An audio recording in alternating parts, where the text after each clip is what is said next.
Deputy CM గారు తమ్ముడు పవన్ కళ్యాణ్ గారికి నమస్కారం. నేను పాత కామెడీ యాక్టరు పాకిజా. మీ అందరికీ, మన ఆంధ్ర ప్రజలు అందరికీ తెలుసు. నేను చాలా కష్టంలో ఉన్నాను, తినటానికి కూడా వీలు లేదు. ఒక తమిళనాడులో ఎవరు నన్ను పట్టించుకోలేదు. తమ్ముడు గారు డిప్యూటీ సీఎం గారు పవన్ కళ్యాణ్ గారికి నేను చెప్పాను. వెంటనే నాకు ఆర్థిక డబ్బులు 2 లక్షలు సహాయం చేశారు. నాకు చిన్న తమ్ముడు కాలు పట్టుకుంటాను. ఏలేల జమ్మానికి తమ్ముడు డిప్యూటీ సీఎంకు మర్చిపోను.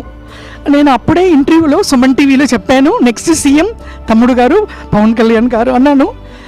తమ్ముడు గారికి చాలా పెద్ద గొప్ప మనసు. నేను తమిళనాడులో పుట్టి పెరిగి ఆల్రెడీ అన్నయ్య చిరంజీవి అన్నయ్య, నాగబాబు అన్నయ్య, మెగా పవర్ స్టార్ ఫ్యామిలీ.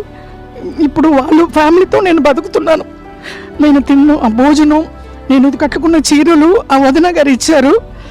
అన్నీ మెగా పవర్ స్టార్ ఫ్యామిలీ అని డిప్యూటీ సీఎం పవన్ కళ్యాణ్ గారు వెంటనే నేను నిన్ననే చెప్పాను, ఈవేళ పిలిచి 2 lakhs డబ్బులు ఇచ్చారు ఆర్థిక సహాయం.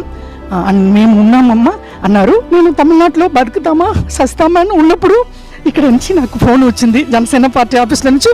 అది వచ్చి ఇమ్మీడియట్గా మీరు రండి అని చెప్పి నాకు వచ్చాను. చాలా సంతోషం. తమ్ముడు గారు పవన్ కళ్యాణ్ గారు డిప్యూటీ సీఎం గారు నాకంటా చిన్న అని పర్లేదు, తమ్ముడు కాలు పట్టుకుంటాను ఎప్పుడు. వాళ్ళ ఫ్యామిలీ నేను మెగా పవర్ స్టార్ ఫ్యామిలీ మర్చిపోండి. నమస్కారం అండి, ఉంటాను. Thank you.